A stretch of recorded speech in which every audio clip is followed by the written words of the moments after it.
of Association. You're all set? Planning Commission meeting is called to order. Pledge of allegiance. I pledge allegiance to the flag of the United States of America and to the republic in which it stands, one nation under God, indivisible, with liberty and justice for all. Roll call, Madam Secretary.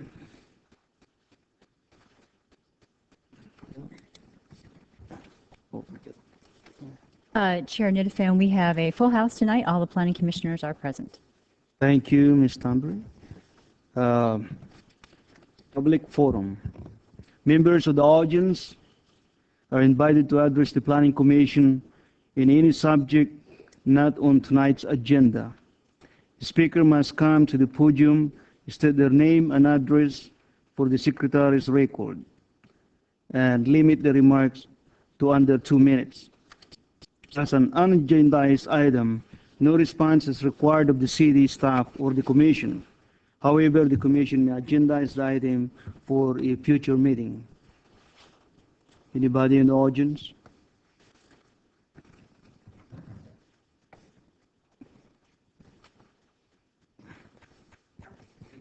My name is Don Peoples, 529 South Main Street, and I'm president of the Milpitas Downtown Association.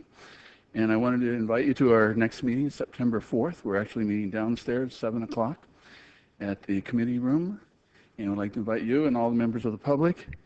We're actually having two major items on our agenda. One is we're having a presentation by city staff on the relocation of the library to Main Street. And we also have a representative of RGC Homes who is proposing, they're going to just present their project, Park North, 280 homes near the Great Mall. And they're going to present that to our membership. I think it would be a good opportunity for the people to see these projects and to be able to comment. Our goal is really to help promote some of the redevelopment in downtown and improve the economic development. And I have a flyer outside, and I invite you and please attend. Thank you. Thank you, Mr. People. Anyone else? Being none, let's go to the next item of the agenda. Approval of the minutes of August 13, 2003. Staff? Staff has just one correction that's on page 3. Under the remarks made by Kit Fabian, there's a reference of 300 to 500 feet. The words 302 need to be deleted. So the sentence reads, City Attorney Kit Fabian said that if he lives within 500 feet of the property, he needs to recuse himself from voting due to a conflict of interest with the project. Thank you. From the commissioners? Move to approve. Yeah, Nitafan, I have one correction. It may be the spelling. Where I excused myself, it says something else. You know what page is that one? It is in the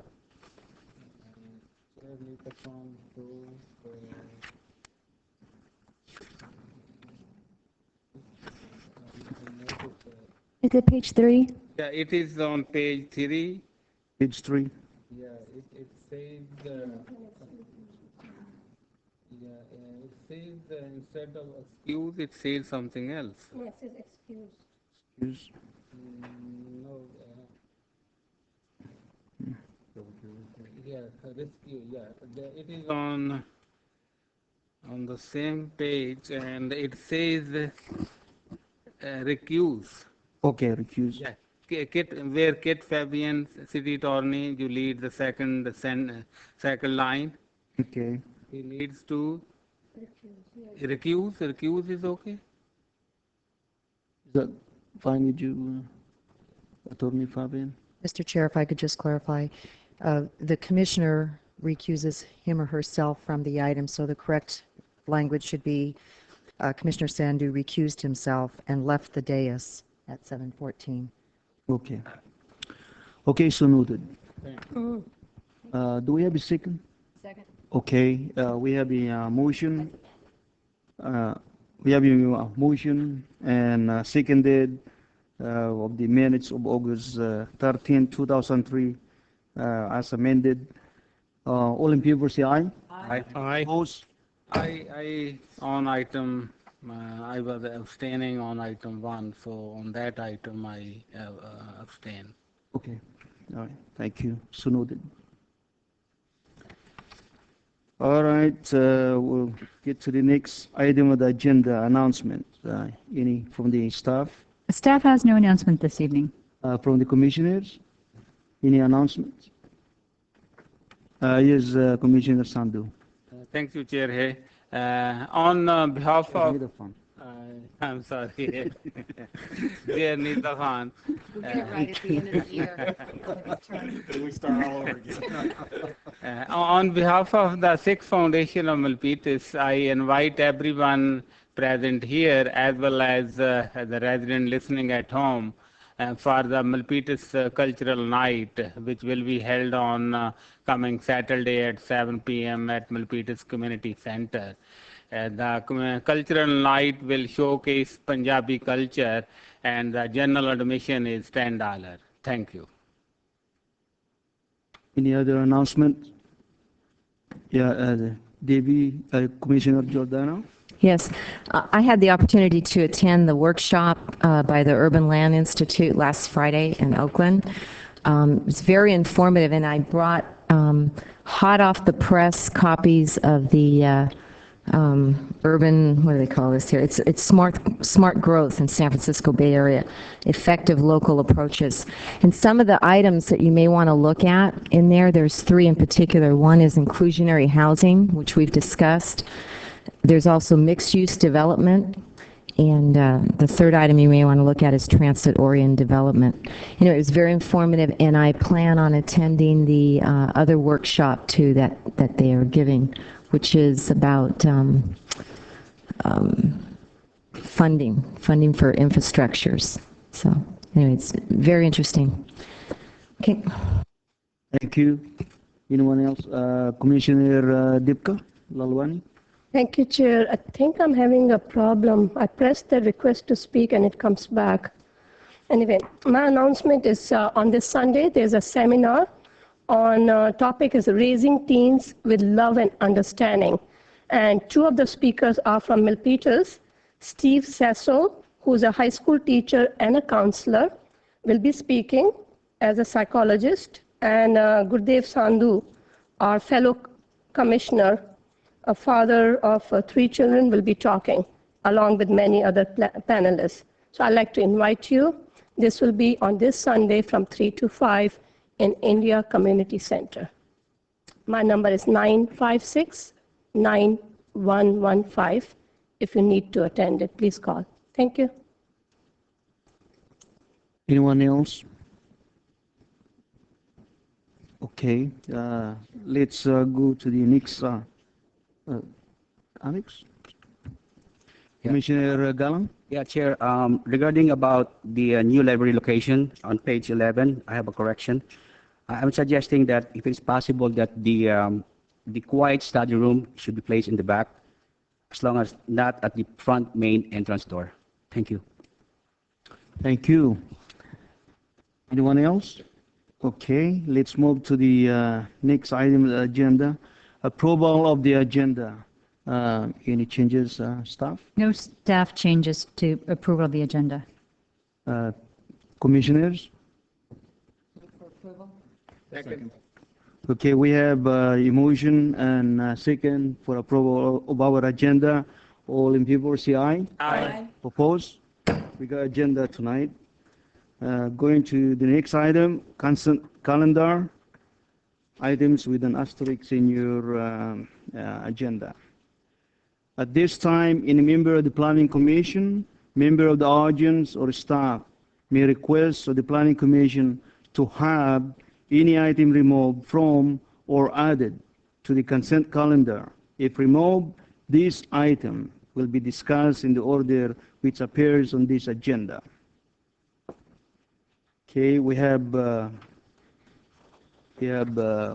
one item that would be in consent calendar, item 3, which is a zone amendment number PSA 2003-103, and use permit number PUP 2003-30. This is a request to construct a 3,000 square feet modular building to house classrooms for senior activities in conjunction with the existing interim senior center, including new landscaping, truss enclosures, and development standard deviations at 540 South Evil Street. Okay, at this time, I'll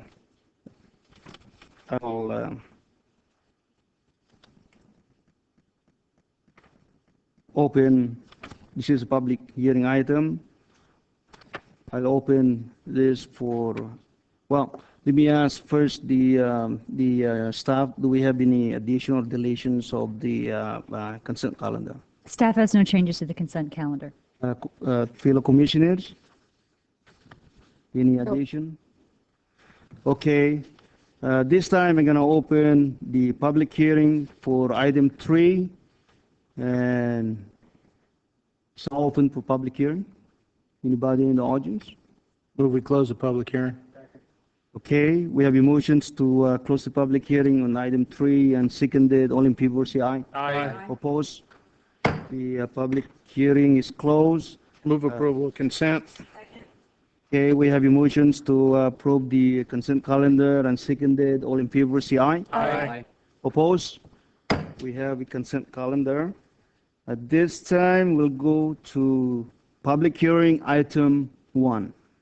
And this is a variance, no, not the public hearing yet. A variance number P-BA 2003-2, and East Zone Amendment number PSA 2003-61. A request to exceed the maximum allowed impervious surface coverage in order to accommodate wood decking and other backyard amenities for the single-family hillside residence located at 510 Vista Spring Court. Okay, this time I ask the staff for the presentation. Thank you, Chair. The applicant's request is a variance approval to further exceed the maximum impervious surface coverage allowed by city ordinance for a single-family residential parcel in the hillside. This is in the Vista Springs, Spring Valley Heights residential subdivision. This request is made in order to allow some recently constructed improvements in the backyard and side yard to remain on the site, and also to allow a proposed future swimming pool on the site.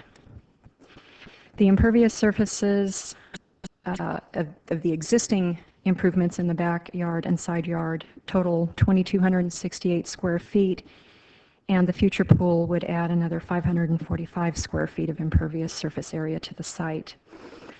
The existing improvements include a flagstone patio, elevated wood decking, a dog kennel, a basketball court, a decorative water fountain, tool shed, a built-in barbecue with a trellis overhead, a seating area, retaining walls, and then the future pool.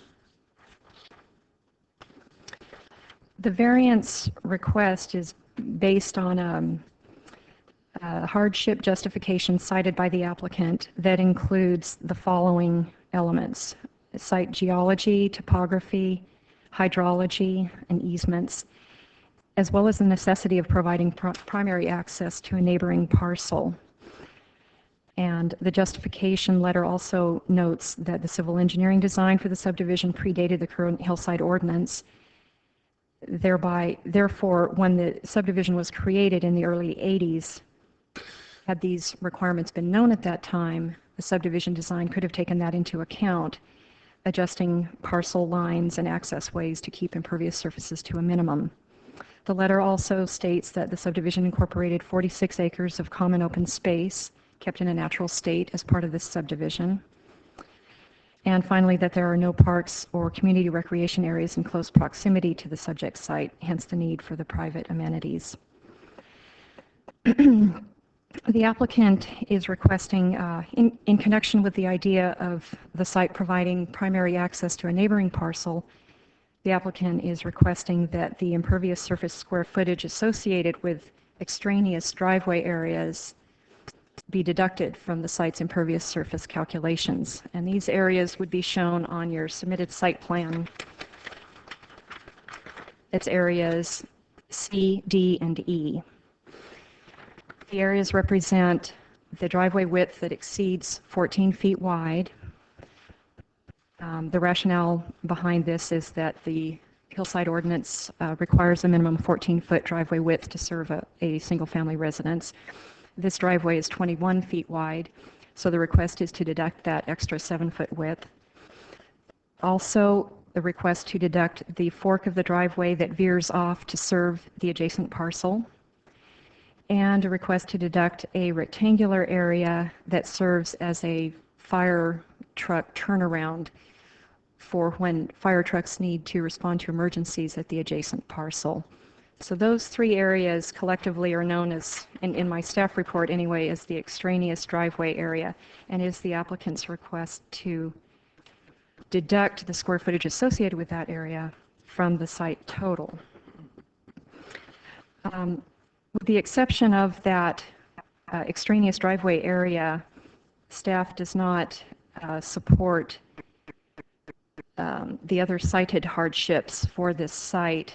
Staff is in support of deducting the extraneous driveway areas from the site total calculations. In doing so, a potential idea arises. This idea has been discussed with the applicant. The idea that once you do deduct that extraneous driveway area from the site total, you end up with a number that is less than what the ordinance allows for the site for impervious surfaces. So that little bit between your result and what the ordinance allows would in theory be square footage of impervious area that the applicant could theoretically use for other site amenities, such as the backyard amenities. However, that area amounts to 1,208 square feet. Staff is also supporting the idea to deduct 48 square feet associated with one of the retaining walls. And when you crunch all the numbers together, you end up with a proposal by staff for the deduction of the extraneous driveway area and the retaining wall, and the applicant removing 1,012 square feet of existing impervious area on the site. If that were to be accomplished, then the site would be, for purposes of the variance findings, it would be in compliance with the Hillside Ordinance for impervious surface coverage. This idea has been discussed with the applicant, and my understanding is that the applicant has a further iteration on this idea that they would like to present to the commission. But for now, the staff recommendation is to close the public hearing and to take an action of recommendation for denial on the variance and the S-zone amendment to the City Council. And that concludes my staff report. Thank you, Ms. Judge. Do any of the commissioners have clarifying questions at this time? Commissioner Hay? Is the request to speak not working? It's working. It is? Okay.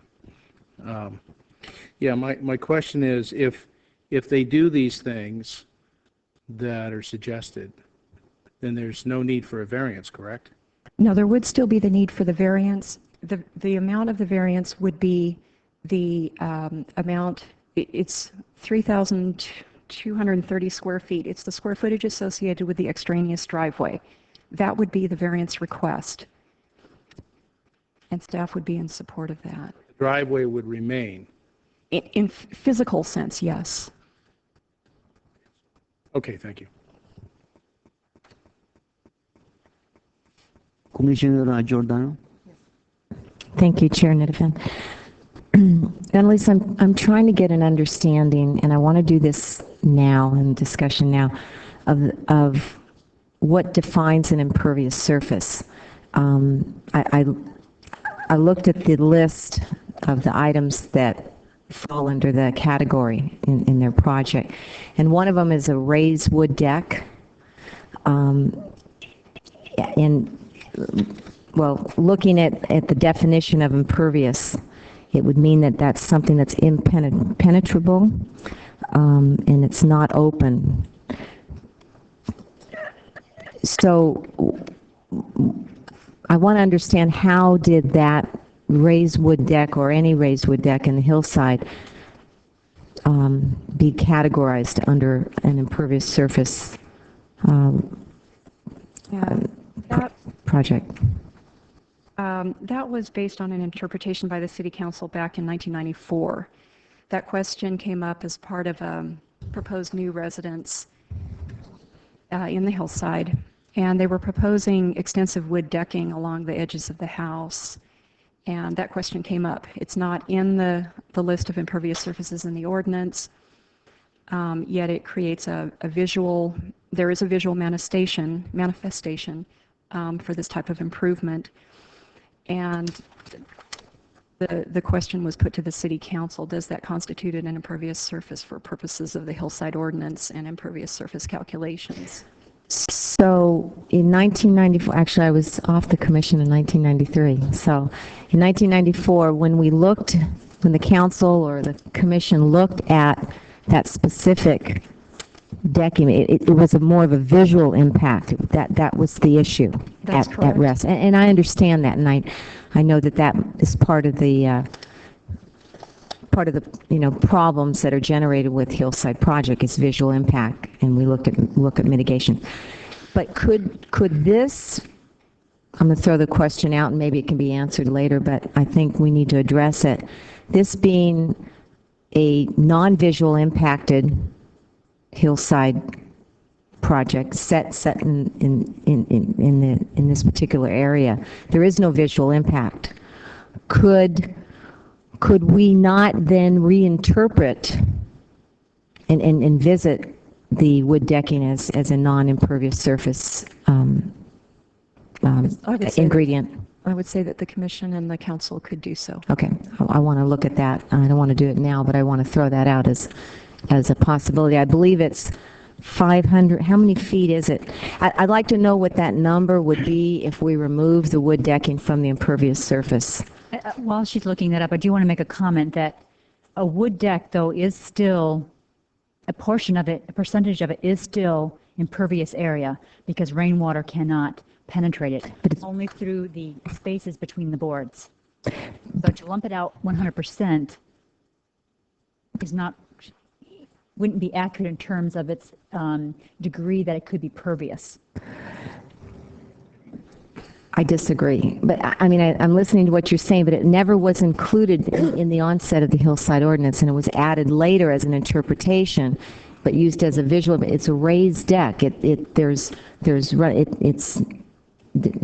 open. It's to what? Anyway, what I'm trying to say is I think we as a commission need to look again at this project as possibly being different than the one that had the visual impact, and we might be able to be a little bit more sensitive to, maybe removing that deck from that impervious surface. It truly is not in the ordinance at this point. Correct? Thank you. Commissioner Giordano, to answer your other related question, the area amount in question is 440 square feet. Okay. What I'll need from you is what would the new number be if that deck is removed? Where would they be percentage-wise? That's what I need to find out. But I'll hold that for later discussion, or see if that's an issue. And I may not have a consensus here anyway, but I'd just like to look at it. I'm done. Thanks. Is there anyone else? Okay, we'll go back to Commissioner Haig. Thank you.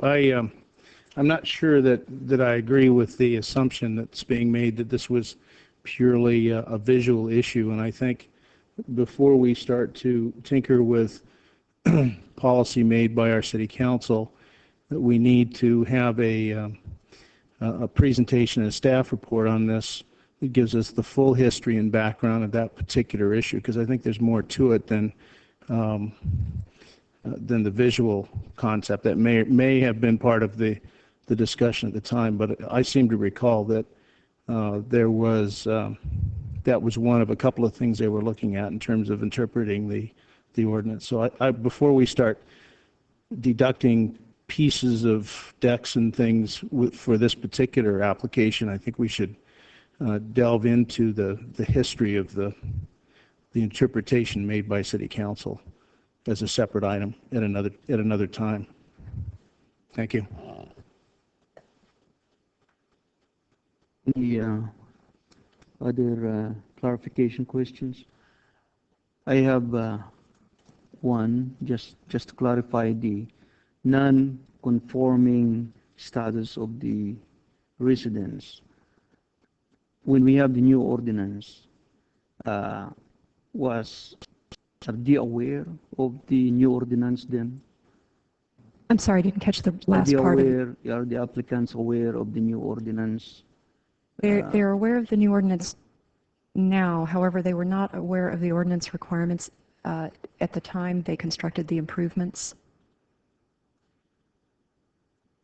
How did we get the information find that out we about have this? all these improvements without having to come for a permit?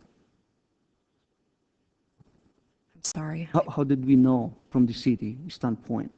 How did we know all these improvements that they have in the City received a complaint. complaints?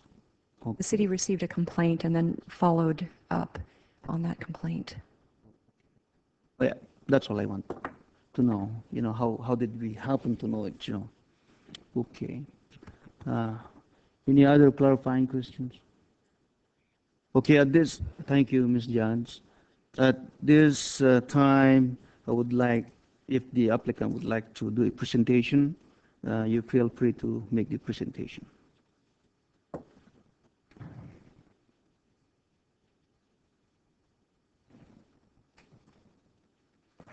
My name is Selena Camilo, and I'm the applicant from 510 Vista Spring Court.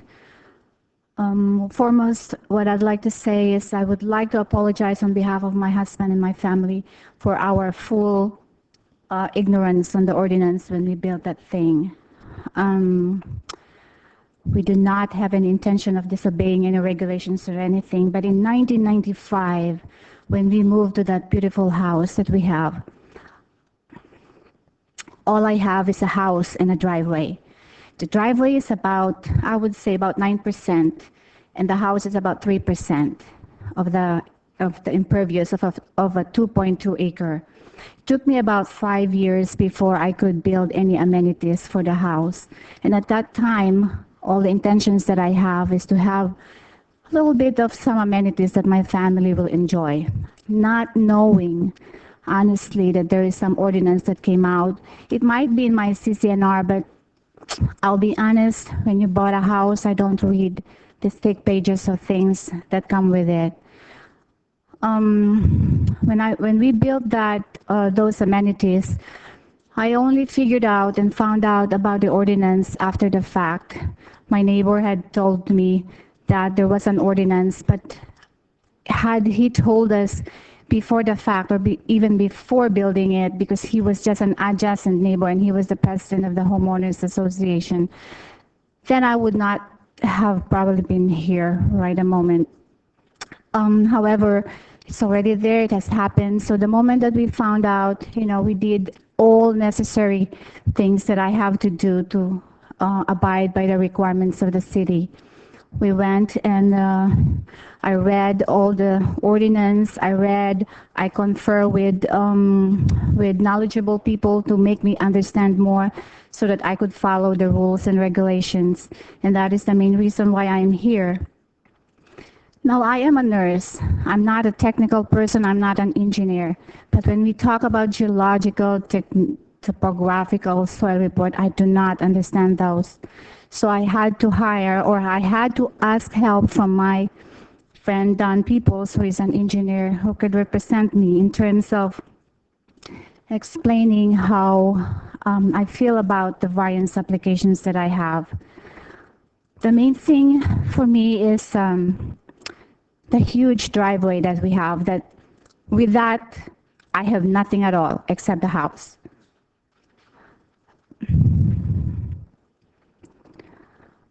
I think the things that I added are, in the report it says it's not a, what should say that,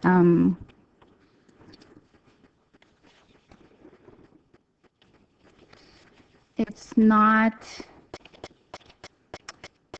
oh, I forgot the term.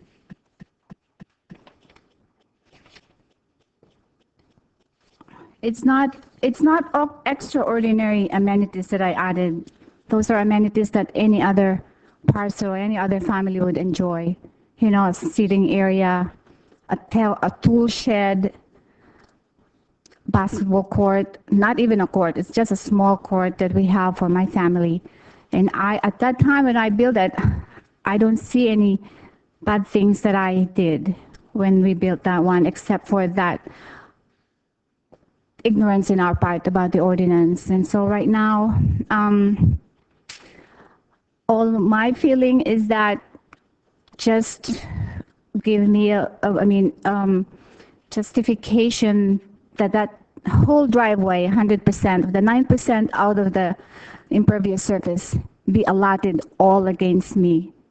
And so my variance application is geared towards that. That's all. And then I have Mr. Don Peoples to probably present how to explain the technicalities of it. Thank you.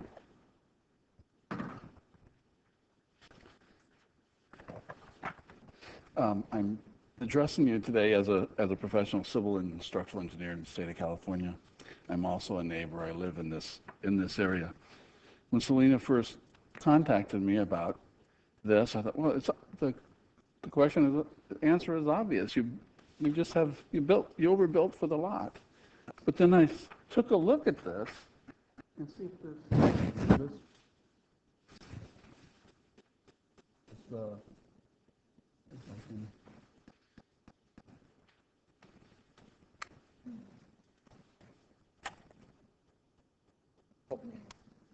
my first little there.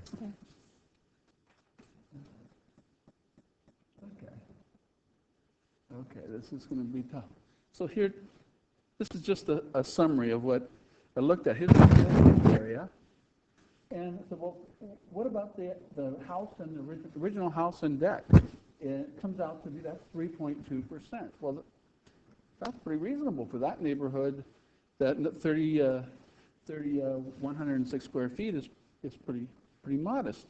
And then I looked at the improvements that they had made, plus the pool that they had wanted to build, and that comes out to be 2.9% of the surface area. And again, this is really modest for this neighborhood. But then the total is way past the ordinance maximum. It's 15%. But you can see what's really, the only thing that's out of whack here is the driveway. The driveway itself is 8.9%. So what's going on? See if I can.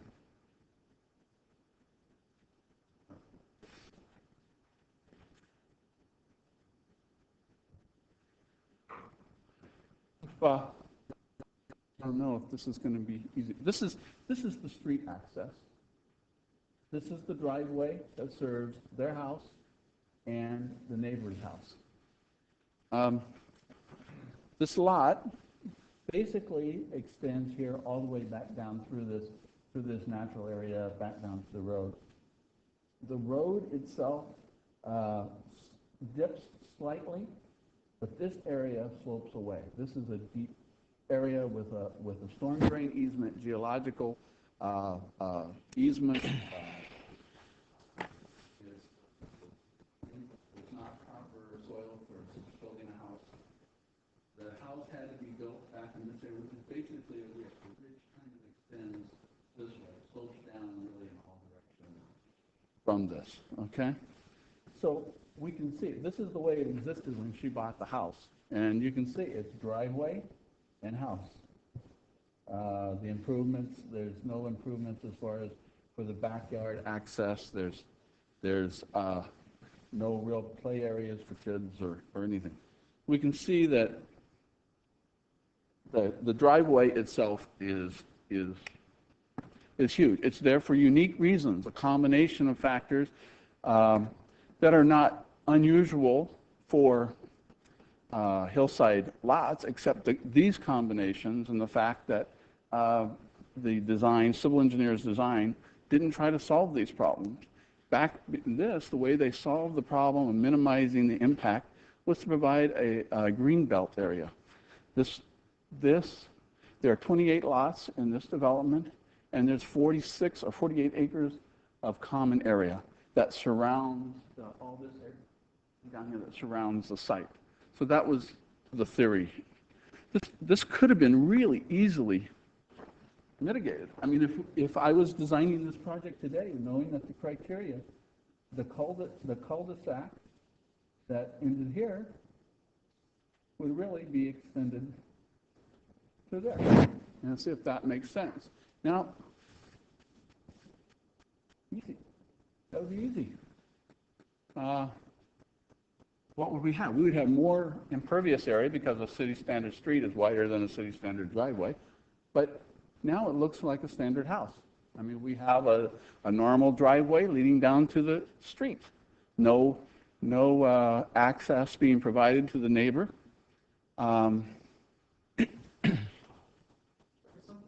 But again, it wasn't, the rules got changed, so the civil engineer didn't feel that he needed to address all these hydrologic, geologic, topographic conditions that are unique for this site. So they really, by this ordinance, are being penalized by the combination of factors.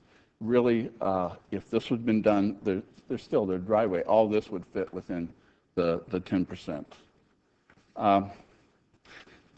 Because of that, what we're saying is we're not being disrespectful for this ordinance or at all saying that it's not applicable. It is applicable.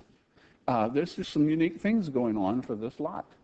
And instead of applying a regulation that's very generic and applies for a wide variety of things, and that's why we have the variance process. The variance process, I think, addresses this condition perfectly. I think part of the reason the city stated their denial was the fact that, the variance isn't to be used to correct something that's built into the whole neighborhood. And that's not the case. The case is, yes, all the civil engineering was before the ordinance, but this lot combines all of these limitations, all of these natural conditions that all lead to having a large driveway. The fact is that if it was built this way, they would have more impervious area, and it would have a larger impact. Okay, it's just that it wouldn't count toward their 10% because it would be in the street. So, my opinion is that what they want to do is very modest. I can tell you, my driveway I consider huge. It's 1.6% of the coverage. You can double that and double it again, and you're still not to what the percentage that they have. So that's the problem. It's not their improvements. I would like to say that also in the denial, some of the conditions, like the applicant just wants to do what other people in the neighborhood are doing. The part of the denial says they couldn't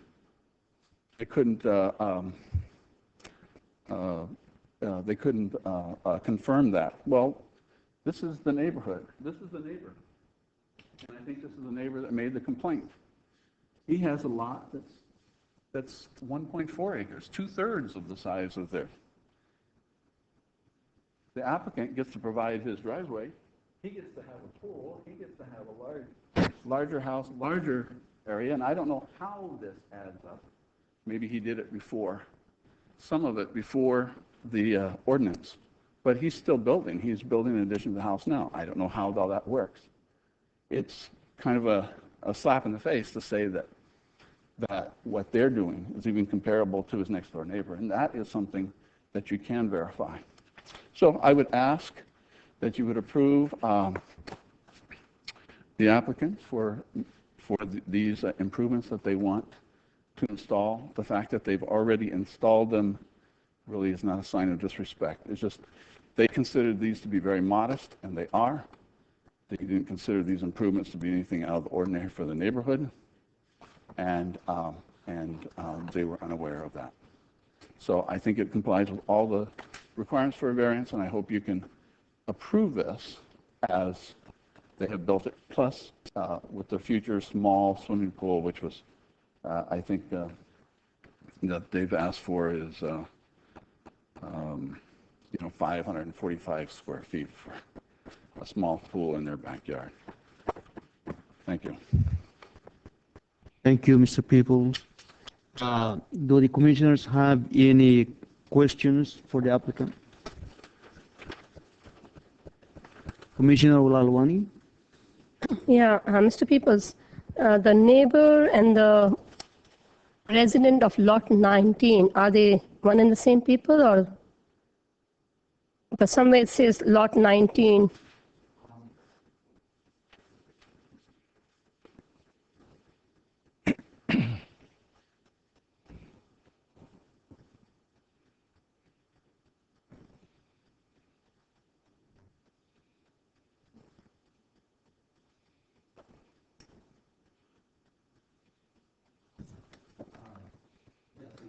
This is the applicant's property here. This is the road access, and then here's the neighbor's property. 4 7 acres. Is that the neighbor who complained, or? Yes, that's the neighbor. That's the neighbor who has a driveway. Okay. Shared driveway. The same person. Okay, thank you. Commissioner He? Thank you, Mr. Peoples. You've raised some questions about the neighbor, and I hope staff will look into that. But I'm finding this scenario a little bit odd. First, let me just say to the applicant, I personally don't have a problem with. I understand that you're up there doing your thing, and sometimes we're not fully aware of what the laws are, the local ordinances, or whatever. But going back to this driveway, the driveway is fully on the applicant's property, correct? And the neighbor has an easement that allows him to use that driveway for his property. Correct. To access his property. Yes, and as a result of that, it has to be built 21 feet wide instead of 14 feet, which is city standard for a two household driveway. But the applicant's the one who gets penalized for that extra width that's being required for use by the neighbor. And I'm kind of curious as to what the impervious coverage is for the neighbor's lot and how it is that this got put onto one neighbor's lot. You know, in other words, in my own mind, it would seem logical to me that that the applicant could grant deed half the driveway, the property of half the driveway to the neighbor to the south. What would happen under those circumstances? You're cutting out 3,000 square feet or 4,000 square feet of impervious coverage from this lot. You're shifting it to the other lot, and it's the other guy that's using the driveway as much as the applicant is.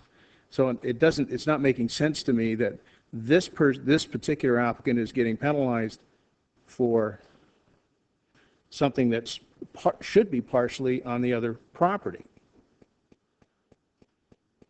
I don't know if the individuals involved would be interested in doing that, but it does seem just a little bit strange to me. I wouldn't disagree with your thought process. It is odd. And if you look at the aerial photograph, you can see that it's used for more than just access. The neighbor stores some vehicles there and construction materials, and even parks sometimes in the turnaround for the fire turnaround. So it's an odd situation, that's for sure. And it all culminates in really penalizing the applicant. That's what makes these numbers look so bad. I mean, 15%, that's way over. But it's these odd factors that come out that way. Okay, thank you. Commissioner Giordano. Thank you. Don, you raised a question. You talked about common area, and this development is, well, one of the hillside projects that has common area. Do you have a homeowners association up there? And that homeowners association is in charge of maintaining that common area. Do you know on your deed to your house, your specific home, do you have ownership, right? You should have maybe a 1/34th interest in the common area. You said there's 34 homes up there. Am I not correct? You should have some type of undivided interest in that common area that should be applied to your property.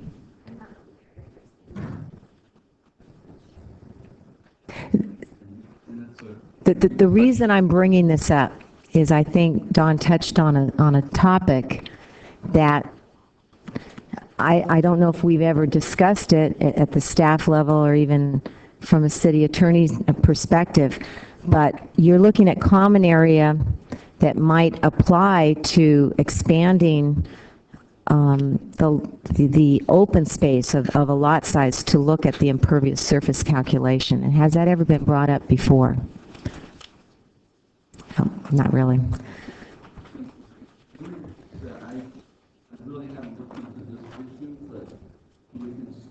Mr. People, could you speak by the mic so the public could hear you? You can see here, common area assessed with lots. Mm-hmm. So there is some connection to this property to. Where I'm going and traveling with this thought is how does that, if you have the common area attached to each specific lot, would that not have the vision that the lot is, larger, open? And I don't have the answer. I'm just saying you raised a point, and I'm wondering if we shouldn't take a look at that. I don't know if it's right, wrong, but I would like to hear staff's opinion. Well, I would like to say if you just look at the purpose of the ordinance itself, and it says the purpose and intent of limiting the amount of impervious surface area coverage allows for the site and area to remain in its natural setting as much as possible without incorporating unnatural man-made features. And it's, in that sense, if you look at the Visual. Again, it's visual. the fact that you've got what's in essence 1 3/4 acres of green space. In space. Again, You could use that in your calculation, and now everything would be in line. It would. You raised a point, and again, I don't know which direction I would, but I certainly think it needs to be discussed. This particular home having 1/34th undivided interest of some common area is different than another, 2.2 acre site that doesn't have that, and should they be treated equally? That's my question. Thank you. Vice Chair Williams. Thank you, Chair. Mr. People, if you could put that aerial photo back up on the projector that you had.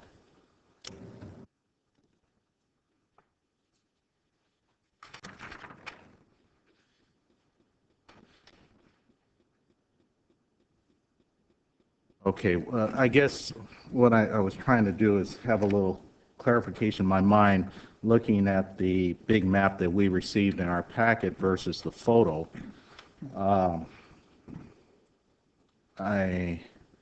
My question, and I guess this might go to staff then,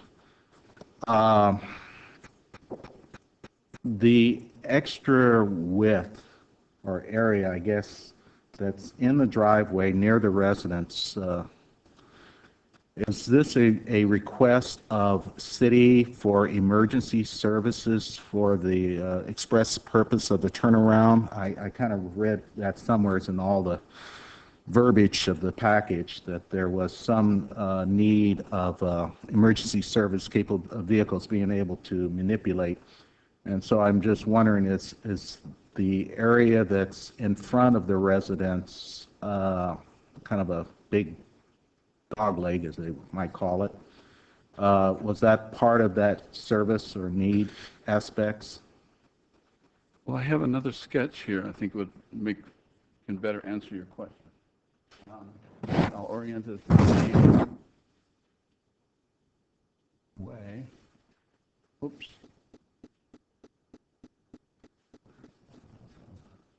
I don't know if I can make Oh, you could just put it on there. I'll be able to.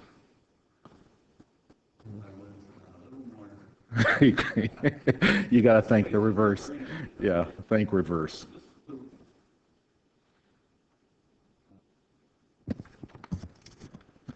This is the road area here, and then this is the driveway, and the shaded, the crosshatched area is at least the extra driveway related to for the neighbor's benefit. The extra width and the turnaround here, all of this is solely for his benefit. So Area C is really for emergency services, maneuverability. Yes. And what is, I guess, identified as Area A, that dog leg that's in front of the residence, and as well as part of the roadway, is part of the residence driveway. Yes, it would be what would be necessary to satisfy the city requirements if the applicant's house was only considered. I guess technically you could say that that extra 7 feet, the neighbor is actually using half of the 21 feet, not just the 7 feet. So, but that would be what would be built if you didn't have the neighbor into the equation. Then, okay, then I'm re-clarifying my question again to staff. Then it's Area C that is on our map. Was that a requirement that was imposed by the city? I need to have staff. Area C being the rectangular portion, and the answer is yes. It serves as an emergency backup space, or I should say it serves as a backup space for emergency vehicles that have visited the neighboring parcel. So, I don't know if I can do this and talk at the same time. If a fire truck were to come up the site to visit this parcel, the neighboring parcel, the truck would then, when leaving the site, would back up here, back up into this, and be able to turn to point the truck back towards the street to exit the driveway. So that's the purpose of the backup area, and it was required by the city. Okay, so that would be equivalent to if it had been developed as Mr. People had shown in his overlay, the same as a street, a common or public street with a cul-de-sac turnaround or typical turnaround or loop in the end. But this whole area right now is almost equivalent to an actual road, typical cul-de-sac road then.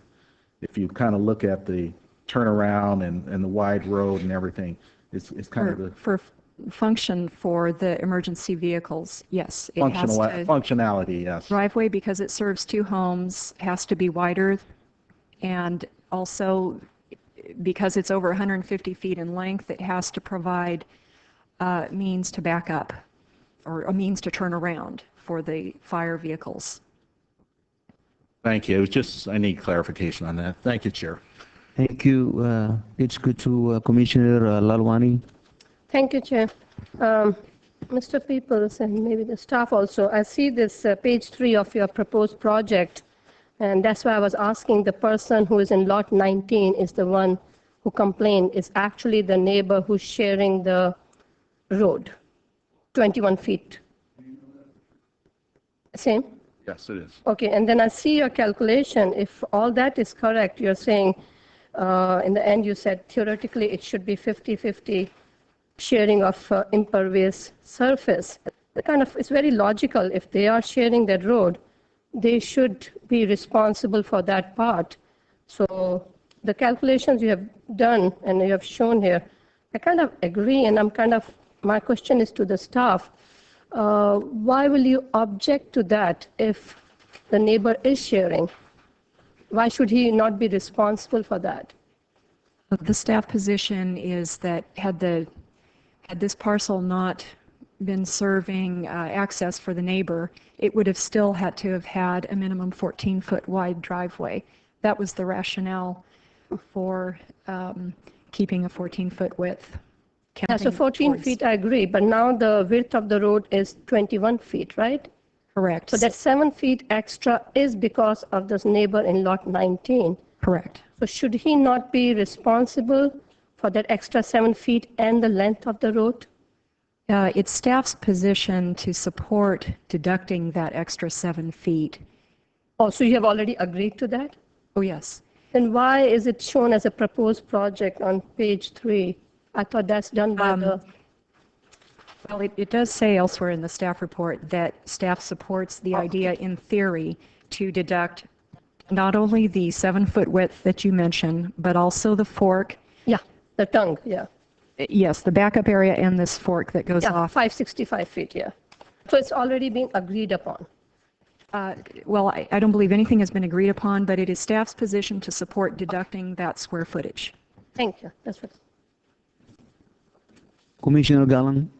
If I could just say one quick thing, is like staff has done, very good job of being logical about how much areas attribute to who, and that has shown their flexibility, but that would still result in them having to remove much of their improvements, okay? So that still doesn't affect the point they have just a big driveway, even with that, because of all these other conditions. And that's why we really would like to just consider this, like a road. And if you consider the whole thing like a road, or how it would be built if we designed it today, then we would find it would be well within the limits of the ordinance. So are you saying that this 14 feet wide road, which they are responsible, should not be included as part of their? There's two ways to look at it, and I mean, staff has gone through and trying to figure out the extraneous areas, okay, to come out with some basic number that determine whether, how much of the existing improvements they need to remove. And it would still come out, I think your calculation still came out that they would have to remove some of the improvements. And what I'm trying to present is the combination of these other factors, the geologic, topographic conditions, and the hardship makes this comply with the requirements for a variance. So I would like for you to just accept that this is a unique lot. It's not something that applies to anybody else in the neighborhood or to other neighborhoods. That those unique combinations make this qualified for a variance. Thank you, I get it now. Back to Commissioner Gallang. I have a question to the applicant. Chair. Okay.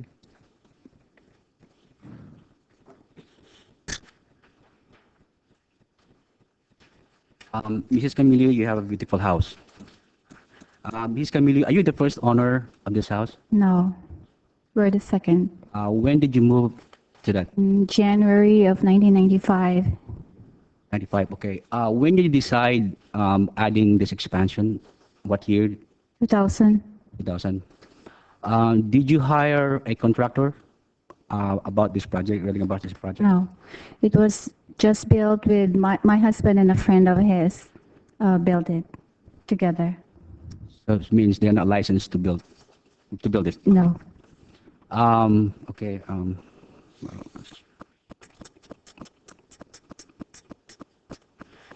Thank you. I have a question to the Mrs. Thank you, Mrs. Camillo.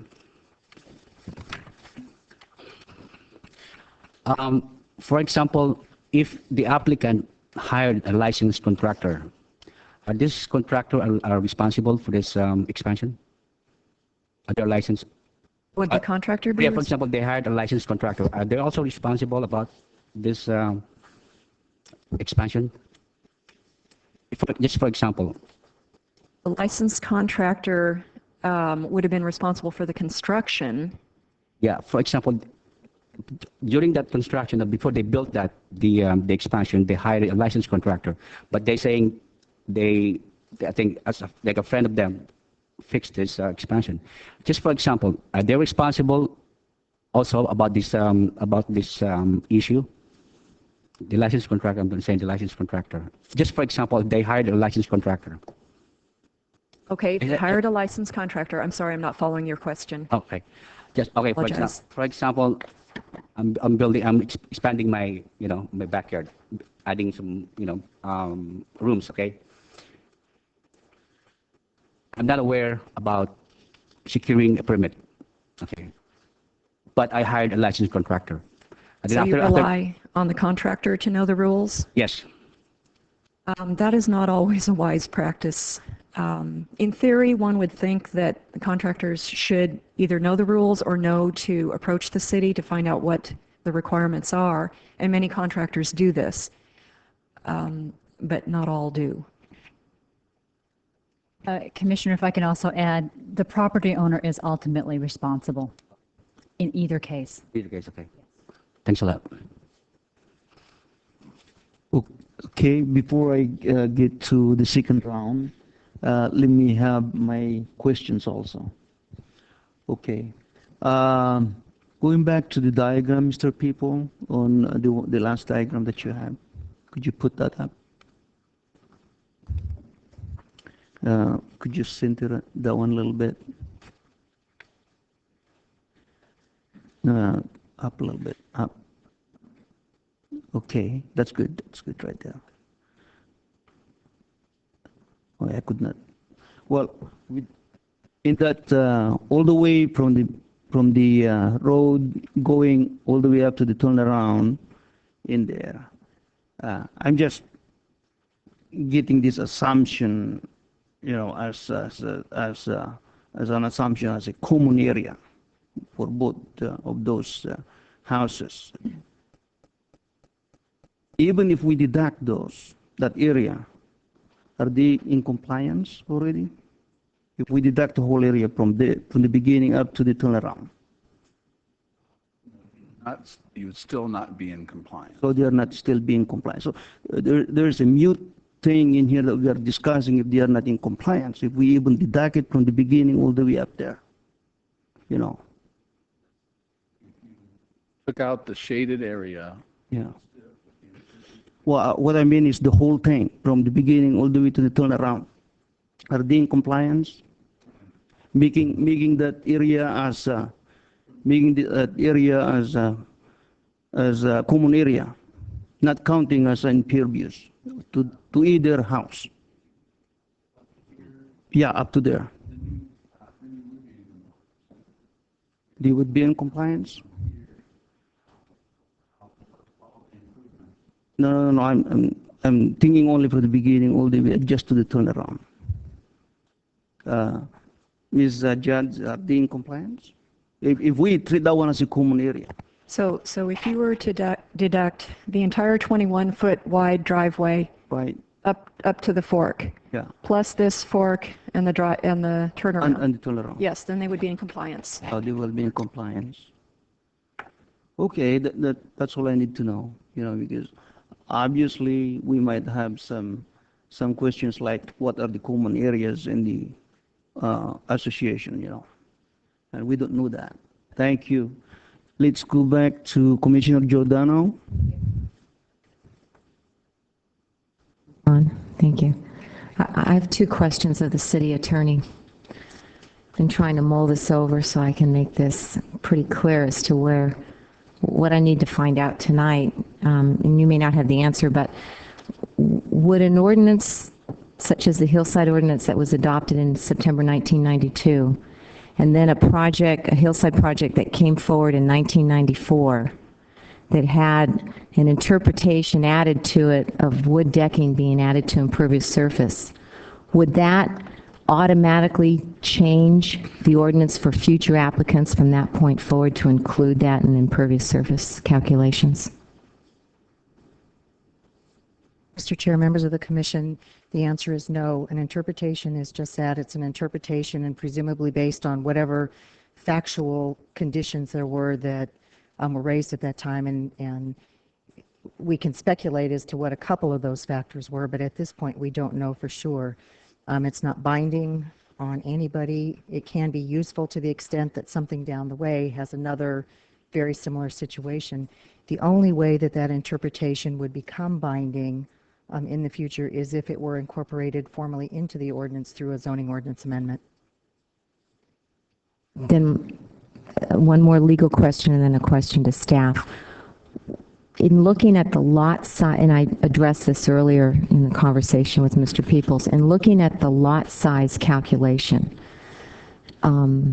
which in this specific project is 2.2 acres, is there any ability to look at the variance process here to say that this lot is unique in nature because of the common area that is surrounding it? It's different or unique than any than other hillside lots. I'm reaching, but I just want to understand if the variance could include something of this nature that includes common area that's not necessarily addressed here in the ordinance. It's not even talked about. Mr. Chair, members of the commission, unless there were something in the adopting ordinance that said, that's so stated, I would say not. Oftentimes the common area is a common area, sometimes because it's unbuildable, sometimes because, well, there are various reasons, and oftentimes the ordinance will inform both the decision makers and people down the way as to what that purpose is. It would seem to me that unless the ordinance said your building area includes your individual site plus credit for a share of the common area, unless it explicitly said that, I would say no, that would probably be a stretch. Okay, I accept that answer. Thank you. Then my final question is to staff. Going back to my first question to the city attorney, have we since 1994 looked at other projects in the hillside and used wood decking in the impervious surface calculation due to the council interpretation on that one project? Yes, we have, ever since 1994. So all new homes or that included decking, or if it was an existing home that proposed to add decking, it would have been counted as such, or as impervious surface. Do we do this as a rule when something gets changed? My question is, why was the ordinance never changed then to reflect that language? I don't know the answer to that.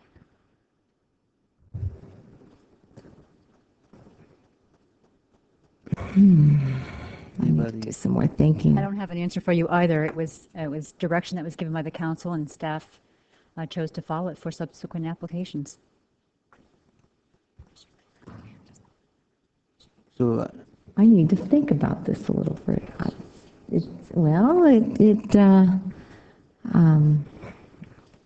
the thing is, we've been applying it consistently, isn't it, since 1994? And I think if we had been using it consistently, there's what we call stare decisis. It's decided case. So that's Attorney Fabian.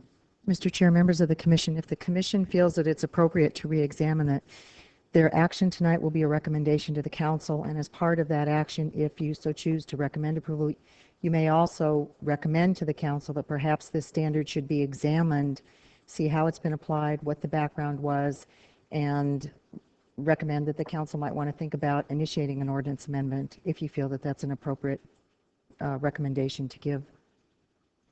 Thank you. Now, going back to Commissioner Giordano. Are you done? No, I'm thinking still. Commissioner Hay? Thank you. I'm still trying to get, there's a lot of pieces to this, and I'm trying to get them straight in my mind. This property had 11,605 square feet of impervious area at the time the ordinance was adopted, the Hillside ordinance, correct? I'm going to ask staff. Don, you don't need to try to remember this stuff. So, and that exceeded the 10%, correct? Okay, so they were then a legal non-conforming property. Okay. In the case of a legal non-conforming property in the hillsides, if somebody says or wants to go remove some coverage in one area of the property and replace it with coverage in another area of the property so that the net change is zero, or there is less coverage, even though it may still be legal non-conforming, do we allow that without going through a variance process? No, zoning code, zoning law would not allow that. If you remove the impervious surface coverage, you're moving in the direction of compliance with the ordinance, which is a good thing per the ordinance. But you could not then go back and exacerbate the exceedance again, going against the ordinance. Okay, but if somebody came to you and said, hey, look, I want to remove, it's a conditional thing. I want to remove 1,000 square feet of coverage and replace it with 500 square feet of coverage. If I can't do that, there's no point in removing the 1,000 square feet of coverage. But in doing that, you may still be in nonconformance. But the overall you've impervious condition is better. You've improved the situation. Where do you think staff would come down on something like that? Would it just say, no, you can't? Would you oppose that? No, I think we'd have to mull that over. We'd have to evaluate on a case-by-case basis. It would require a variance, and based on the merits of that particular property, we would make a recommendation. It's not something I could answer. It would still require a Definitive- variance, yes, though, it in would. terms of process. Yes. Okay. And the reason that this is bothering me a little bit is because what I'm seeing is when you look at the piece of property and you say, look, you've got some stuff here that should not be held against the property. The extra 7 feet, for instance, of driveway, the turnaround for the fire trucks. And when you remove that and say, what do we now have? And if you add back in the 500 and some square feet that they want to build, you're actually reducing your impervious coverage from 11,605 square feet based on your interpretation and the removal of that extra 7 feet. It's all how you interpret it. And you're bringing it down to 11,188, I think, unless my numbers are wrong. They might be, but in any case, there may well be a net decrease based on that way, the way you're interpreting this thing. And now I understand you still have to go through the variance process, and that has its own specific and unique requirements. But I'm just wondering at how we're looking at this thing and whether there's a net gain or a net loss or what. I think I know what you're asking. What staff's proposal is, what it consists of is to deduct the extraneous driveway area from the site total, from the site total. Which is about 3,000 and some square It's, feet, yes, I believe. 3,230 square feet is shown on the exhibit. And when you deduct that number from the impervious surface coverage that was approved back in 1988 with the original house, your resulting number, whatever the number is, it is less than what the ordinance would allow for maximum impervious surface coverage for this site. And it is less by 1,208, I forget, 1,000 plus square feet. So in theory, in order to still comply with the ordinance after you deduct the extraneous driveway, the applicant could still retain that 1,000 plus square feet of impervious area associated with the backyard amenities. But since that existing area already totals, I think, 2,200 square feet, they would still need to remove some of that existing impervious surface to bring it down to that number that the ordinance would allow. And still add their improvements? They would, under that proposal, they would need to remove the impervious area associated with some of their improvements, but not all of it. They would be able to keep some of it, but they would have to remove, I think it is 1,012 square feet under that proposal. And then they would have enough available square footage to add the... No, they wouldn't add anything They more. wouldn't add. Okay. No. All right. The idea is that they would have to actually physically remove some of those backyard amenities to bring the site total into compliance with the ordinance. Even with your interpretation? After deducting the So they're extraneous. still over after you reduce it by 3,200 and some square feet? Correct. Thank you. Following to that, Ms. Judd, now let's see if you deduct some more, like putting it into some of the areas like the turnaround and some of the areas in grass paved type pavements. Those gonna be deducted as an impervious space, right? Correct, and that actually is also based on a former city council interpretation. But the idea would be to replace some of the existing paving in the driveway, or perhaps the portion of the driveway up adjacent to the garage. Replace that existing impervious paving with a grass paved material, which is a structurally strong material that cars can drive on and park on. Mm-hmm. Plant grass on top of it so it gives an appearance of landscaped area. That is a thought to consider, that perhaps some of the impervious surface could be replaced accordingly. No, my question to that one, in addition to that, is when we remove those as an impervious square footage, are they allowed to use the square footage that has been deducted to build, let's say, for example, swimming pool? I'm sorry, Chair Nadefen, please repeat your question. Oh, again, with those deductions of impervious, Of the extraneous driveway. including this grass paved, because now you're removing some of the impervious space. With the gain that we accumulated for putting it into grass paved areas, are they allowed to use those square footage to, let's say, extend or build a swimming pool? They could replace a certain square footage of impervious area with the grass pave, and it would be this 1,012, this magic number.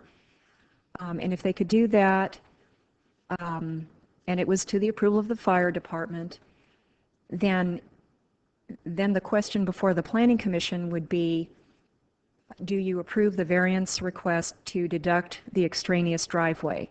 And staff's position is one of support for that, that the commission could do so. And you support also the grade paved areas? Right, the grass paved pave areas. area would then not be counted as impervious area. Okay. All right, thank you. Go back to the commissioner. Commissioner, there's a Jim Lindsay name in here.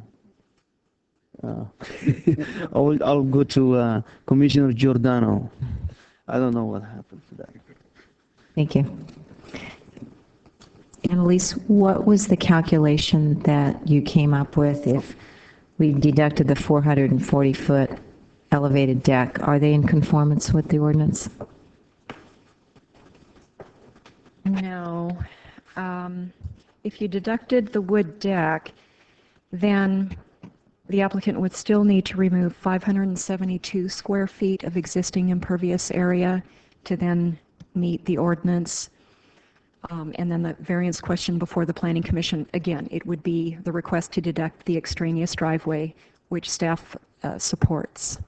Which, can that be deducted from that overage of 542, you said? The staff supports deducting that extraneous driveway area from the site impervious calculations. So doing that, So- and the so you do removing of the that. decking out of the calculation, you- then what do we come up with? Likewise, if you also deduct the wood deck, then the applicant would still need to remove 572 square feet There's still, existing impervious area somewhere on the site, whether that's in the form. is that including the pool, the future pool? No, actually, it's not. We still have a problem. Okay. But as explored by Chair Nitafan a moment ago, if they could replace some existing paving in the driveway, say up, for example, in the car parking area next to the garage, if they could replace that with a pervious material such as grass pave, maybe that is where they could lose their 572 square feet. But I could ask for, there may be one other possible solution too. My understanding of the city council's interpretation of wood decking is that if it's part of a second floor balcony, it is not counted as impervious. Is that correct? Ms. Tabry? Second floor is wood decking, second floor balcony. Maybe a deduction based upon the numbers that we have. So your site plan shows wood decking that is on the second floor? The calculation for the house and deck square footage, I believe, includes that of the second floor balcony, which is wood decking. And if, I'm not positive, but that's why I'd like to get a clarification. Good point. I was told that if the wood decking is on the second floor balcony, for example, that is not considered impervious. And that's correct per the interpretation. For city council's interpretation. So we may have a few more square footage. But a lot of it is a numbers game. Like, we didn't really participate in the calculation for extraneous because staff has made the logical conclusion that extraneous is what was extra to serve the neighbor. And my point, it could very easily be if this driveway is 21 feet wide and it's used 50% for each lot, then why shouldn't extraneous be 10.5 feet instead of 7 feet? It's all, how you look at it. If you would use that justification also, I think we're in compliance or very close to it also.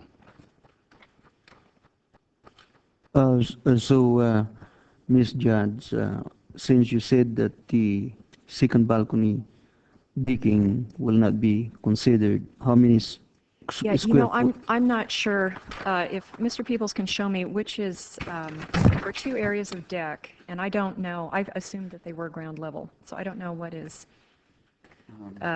upper story deck.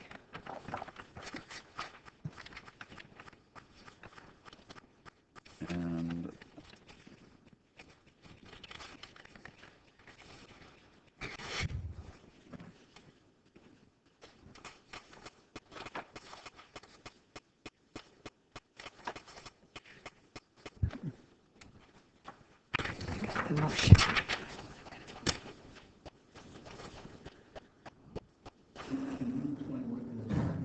deck in this drawing. Maybe you want to put So in your layout, you have decks shown here and here. Yeah, these two decks are second floor decks. This is in my bedroom deck, and this is the kitchen deck on an elevated one. Is that shown? So there's a floor underneath that goes outside underneath these decks. Correct.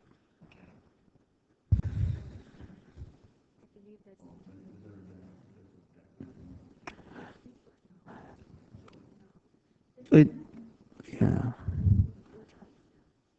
I think we have a lot of unanswered items in here tonight, like maybe common areas, wall decking, clarifications on the second balcony, and, you know, I'll So if the decks are second floor balconies, then according to the council's 1994 interpretation, we would not count those as impervious area. So how much square footage are we talking on that? I don't know yet. They're not designated separately on Okay, the, so on the plan. that's an unanswered item. Okay. So let's go back to Commissioner Alwani. Thank you, Chair. I've done my calculation, Ms. Judd, and the difference comes to 826, because you said you are okay with D and C, that you agree that it should be removed. Is it correct, Mr. Chair? Yes, C, Okay. D, and E. And E. So if I remove those and I only take area A, 7949, and add on the additions of 2,460, it comes to 10,409. Allowed is 9,583. That's the 10%. And the difference is 826. And if you remove this deck, I think then it becomes very negligible. It becomes about 400. And I think we're spending too much time in doing these calculations. And I'd like to make a motion, for to go back, do that. And if there's a very negligible, we should not be, going round and round on that. Because with this thing, it will come to, variance will be about 400 square feet. So that will be my motion, Chair, if we can still further discuss. We are not going to have a motion yet on this thing. No, we can still discuss, but I'm saying we can keep on calculating and recalculating, and it won't be resolved till, To continue the project? to the next meeting. Mr. Chairman, we haven't had public input yet. Oh, okay, yeah, we it's haven't got the inappropriate for a public motion. input. We can't make that decision yet, So let's go to Commissioner had Hay. public hearing. Commissioner Hay? Yeah, I just, going back to the deck, and I'm agreeing that I think there needs to be a little more research by staff on this. From what I saw in the photograph, it appears that the area underneath the deck was concrete. And if that's It was what? concrete, Okay. and if that's true, then you can't take it out. On the other hand, the decking that they built, if you look at it, it's raised. Correct. It's almost a story high, not quite, but it looks like it's almost a story high. And if you look at the ordinance and the way the council has interpreting this thing, it may well be that 440 feet or part of it would be exempt because it's raised. And from the photographs I'm seeing, I don't see anything underneath it except just, earth, dirt, and That's right. whatever. So, I think the deck issue is one that we need to take another look at in this circumstance. Thank you, Chair. Okay, thank you, Commissioner Hay. We don't have any more. So at this... Your name's Oh, Jim's, I don't know what. That's why you were ignoring me for so Yeah, long. that's why I'm I've been patiently waiting. God, Jim, I'm gonna clear that one, Okay, this item is a public hearing, and I'm gonna open this thing for public hearing. The comments to any person that would come in here on the podium would be limited to 2 minutes, and try to, if one person already said the same thing, don't repeat that same comment. So at this time, I'm going to open it for public hearing. Anybody in the audience would like to say anything about this project? Being none, move to close the public hearing. No, Don't, may want to continue it. well, at this time, since we didn't see anybody come out in the podium, at this time we will not close the public hearing yet, and I would like to hear the pleasure of the commission. I'd move to continue the public hearing. Second. Okay, we have a motion and seconded to continue the public hearing. Do I have to specify a date? For the next meeting? Yes, you do. Thank you. To the next meeting? September 10. But you know what, they have to post that a few days in advance and then close it. You might want to go 2 more meetings from now, just to be safe, so you don't have to repost it and send out the notices. I would say 2 meetings. No? Commissioner Hay?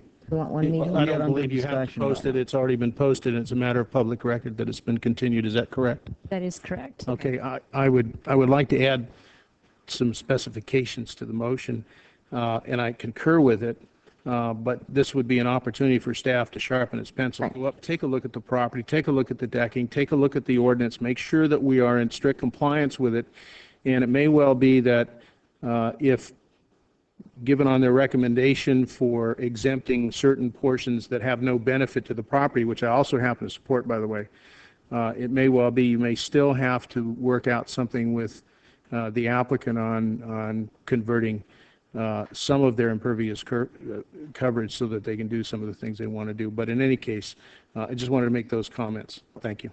And along with that one, add the common areas, if there is any common areas in the properties, that's specified in their restrictions or whatever.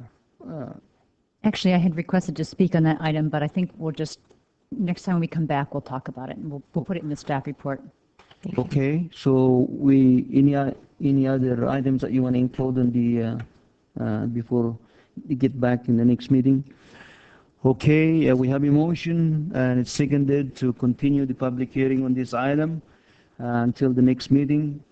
And all in favor, say aye. Aye. Oppose? It's unanimous that this item will be continued next meeting. Next item, item 2, use permit amendment number P-UA2003-4. This is a request to amend use permit number 1023 to add live entertainment, extend hours of operation to 1 a.m. on weekends, and permit serving alcoholic beverages at an existing restaurant at Royal City located at 90 South Able Street without adding required parking for these new uses at Able Plaza. Staff report. Good evening. The applicant desires to add live entertainment to their existing restaurant. The live entertainment would consist of live bands and dancing during the evenings, as well as on the weekend afternoons for weddings that they typically have. They're also requesting to extend their hours of operation because this project is located in the Midtown Plan. Any operations that extend after 10 p.m. have to be approved by the Planning Commission, and they're requesting to operate until 1 a.m. on Friday and Saturday evenings. The applicant is also requesting to permit the sale and consumption of alcoholic beverages. They currently have a license with the ABC, but it has not been reflected and permitted by the city.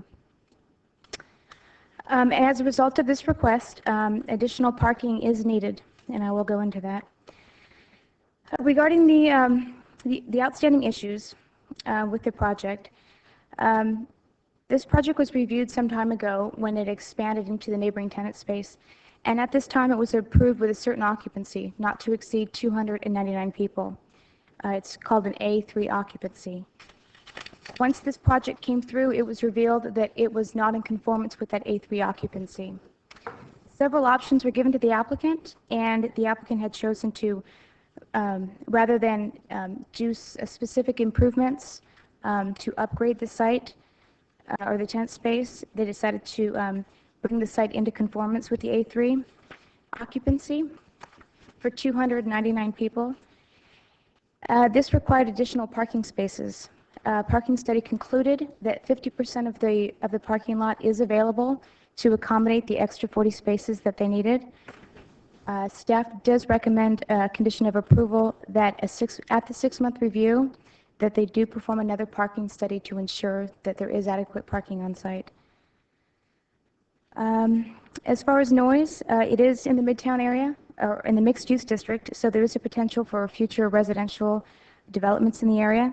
So staff recommends that during the times of live entertainment, the doors and windows be shut, as well as during the 6-month review, we will ensure that the use is not impacting the surrounding area. In terms of security and safety, the applicant is going to provide 1 security guard from a private security agency on Friday and Saturday nights from 9 p.m. to 1 a.m. The police department has reviewed this request, this submittal for the security plan and supports it, but recommends that in 6 months we do review it to see if there's any complaints. This project is in conformance with the zoning ordinance and the general plan. It is subject to the Midtown plan because it increases parking by more than 50%. The Midtown upgrades include landscaping for the internal and perimeter parking. However, they are not being imposed upon this applicant. They are being handled with the property owner with existing violations that the city is handling through citations. So once these citations rectify the violations, then the project will be in conformance with the Midtown plan. Based on the findings and the conditions in the report, the staff is recommending approval. If the commission has any questions. Commissioner Paul Hay? Chair? Yes. If I could just add one thing. You will notice that in your packet a cover memo from James Lindsay, and attached to it is a series of communications back and forth between our city attorney and the attorney representing the property owner. This is a little bit of a unique situation. We have a tenant, we have a ground lessee, we have a property owner. And based on our attorney's opinion, we believe that the ground lessee who has signed the application for the use permit has control over the improvements on the site. Therefore, we believe we have properly processed this application with the proper authority, rather. And it's just it's a disagreement between the attorneys on both sides. But I just wanted to point that out to you. We did receive another letter yet today, which we handed out to you this evening. Thank you, Ms. Tambry. Commissioner Paul Hay? Thank you for the update on the letters. My concern with this has to do with what may happen in the future. This has nothing to do with the issue between the landowner and the lessee. But if housing goes into that area, as we have looked at nightclubs, if you will, or similar circumstances, what we've looked at is double doors so that you don't have a lot of noise. The first door, of course, closes before the second door opens, so you don't get a lot of noise in the neighborhood and bothering the neighbors. And I don't foresee that kind of development occurring for a while, but I do foresee it happening in at least the foreseeable future. Is there any way that, and I don't see the need for double doors yet, but is there any way to condition this project so that if they're still in business when that happens, if the housing goes in, if it looks like it's going to be a problem, that we could then come back and require the double doors? Absolutely. We could add a condition, and I have seen other projects before where and it's been in the context of the police department, if future complaints are received, the application can be brought back and opened and re-reviewed. So we could put a condition that's somewhat broad in that sense, that we wouldn't condition that double doors would have to go in, but we would have the ability to review the application if housing went in or if we got complaints. I believe we could draft a condition to reflect that.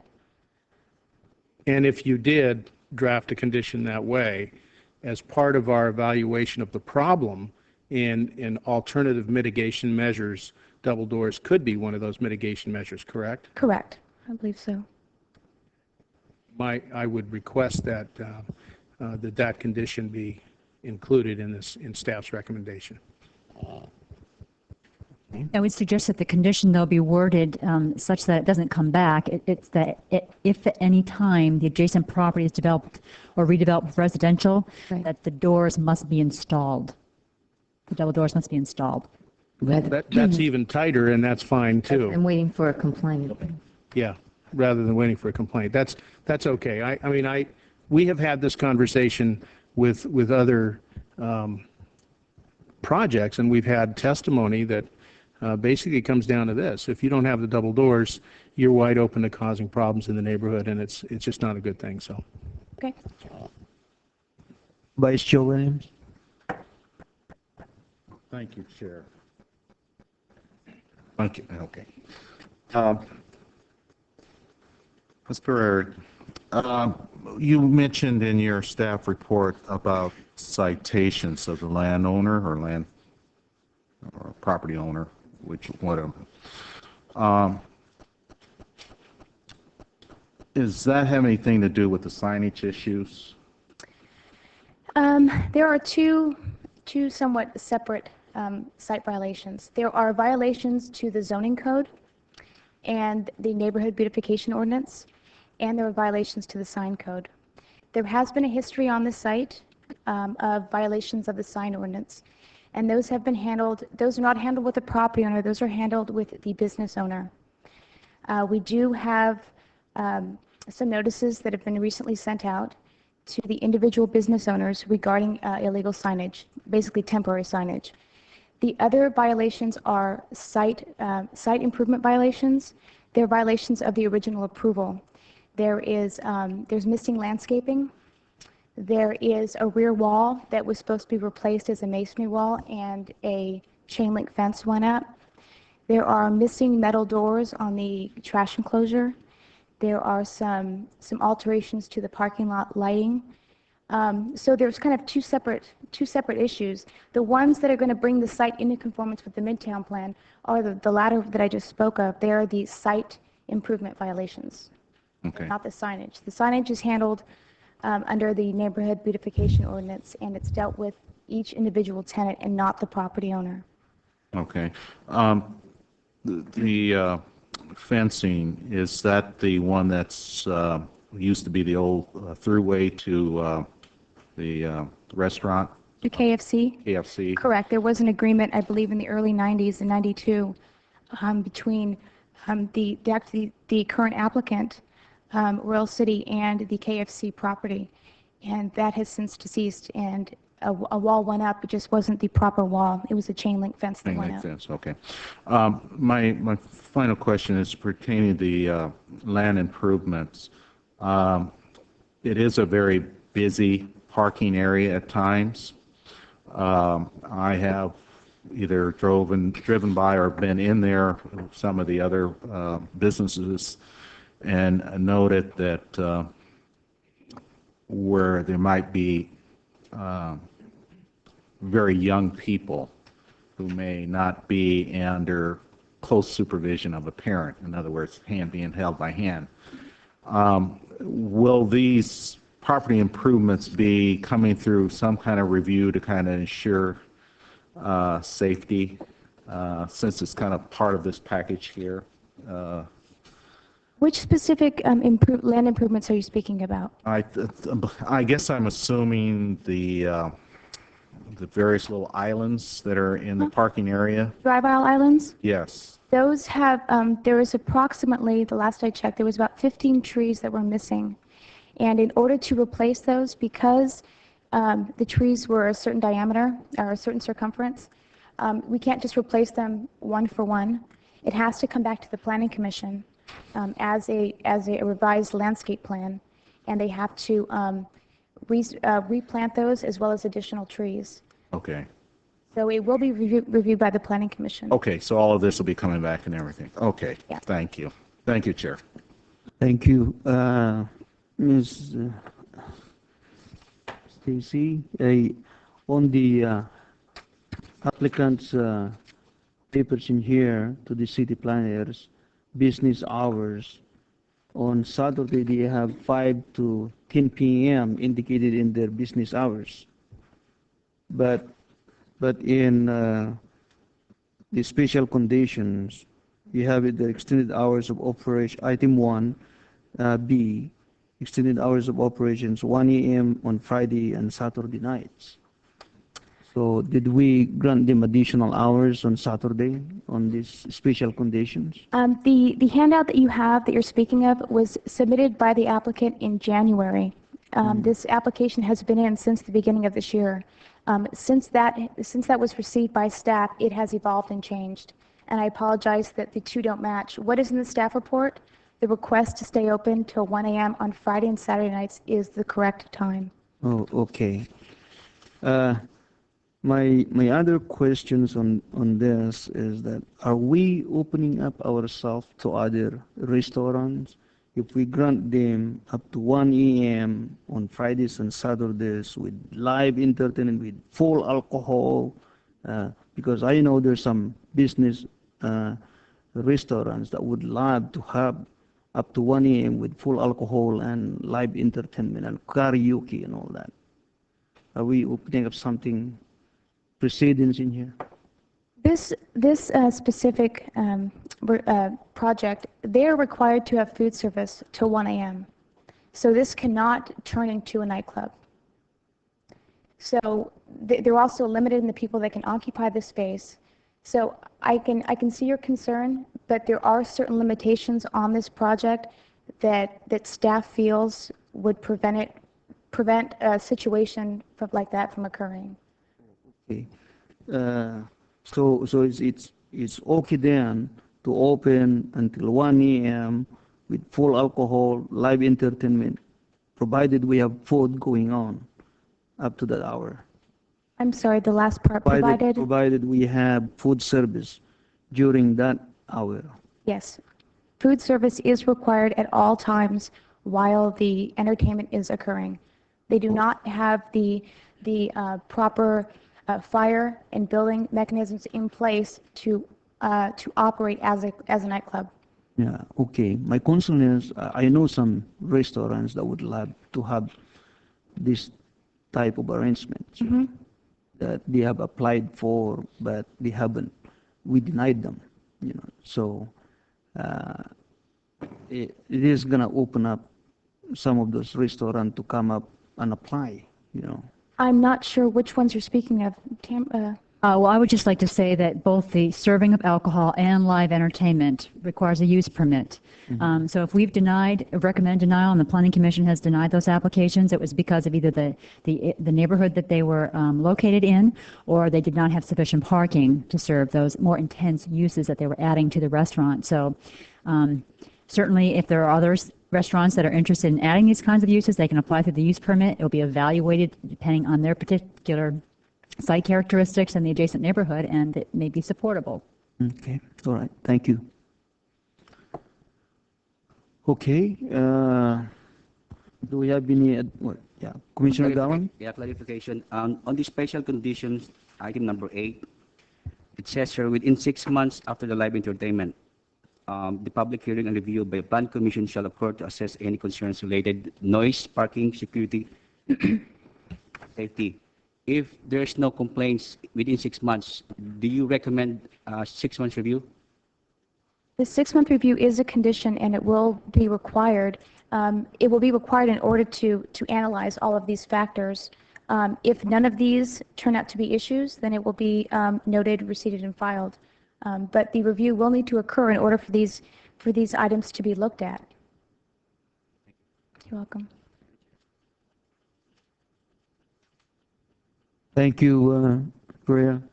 Looks like we don't have any more. So what's the pleasure of the... Yes. Interject for a second. Okay.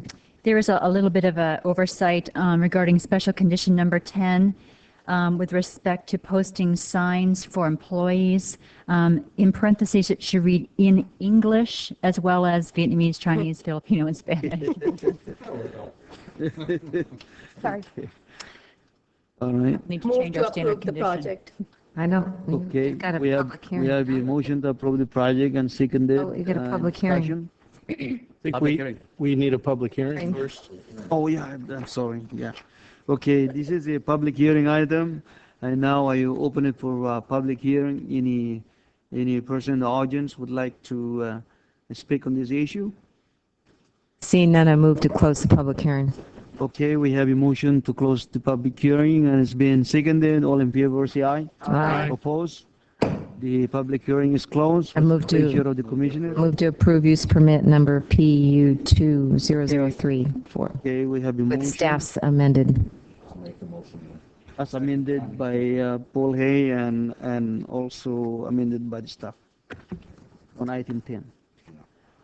Okay, we have a motion and seconded. All in favor, say aye. Aye. Opposed? We got the project approved. Just as clarification, that was approved with one new condition and one amended condition. Is that correct? Correct. We have the doors and English. item 10. English. Add English. Doors. We want doors. Okay. The doors. Okay, moving along, we go to item 4, visiting major tentative map.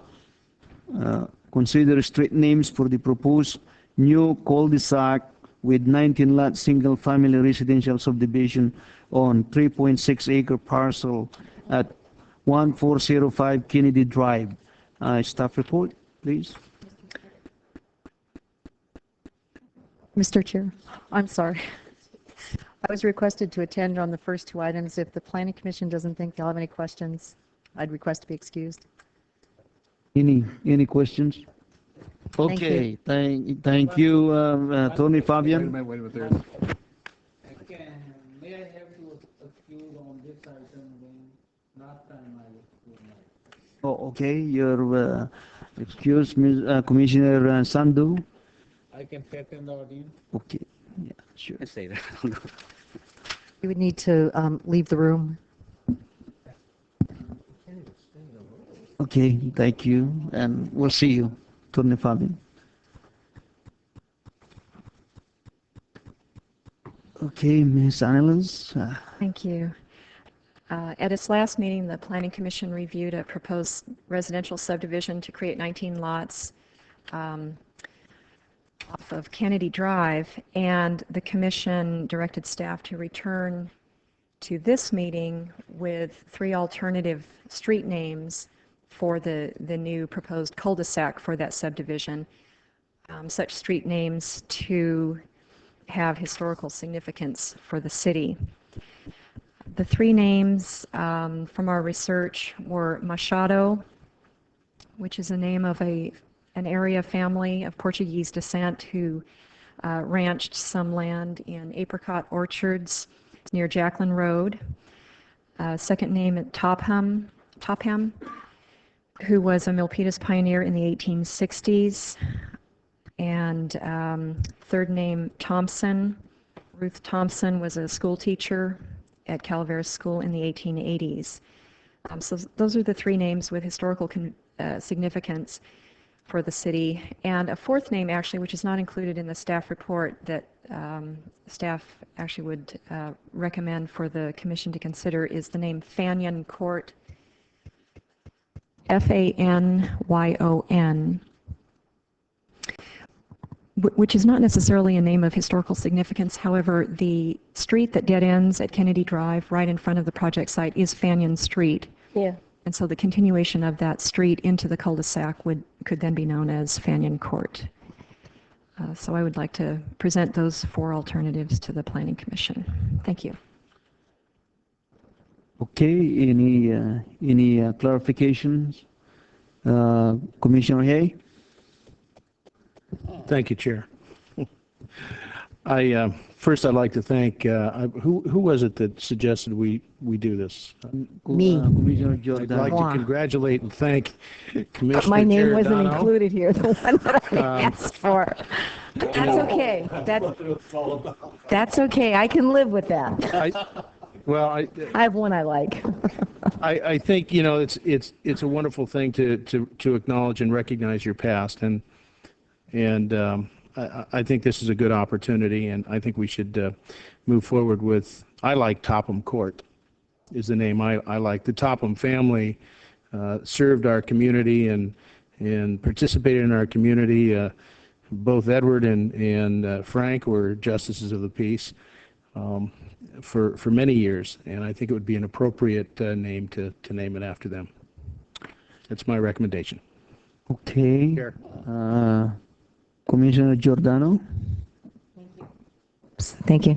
I like Machado, and the reason being is that it's in closest proximity to this particular court that we're looking at near the Jacqueline Russell Lane area. They were landowners of 40 acres, and I think that in its essence would have more historical significance being in proximity. So I would favor Machado. Commissioner Lalwani? Thank you, Chair. I just have a curiosity question. I found Topham and Thompson in this book they mentioned. I have it, but I didn't see Machado. So I don't know. I couldn't find it in the book either. Okay. The name Machado is on the city's potential street names list. This was a list that the Planning Commission put together. Yeah, I saw that. Yeah. And that name was added at the request of Tony Machado's widow. She made the request back in the 90s for her husband's family's name to have a street named after them. And I actually got this little bit of history from a fellow city employee. My choice would be Fenian Court, just to make it practical since we already have Fenian Street. But I don't have any, special interest in any. Doesn't matter. Okay. Vice Chair Williams? Thank you, Chair.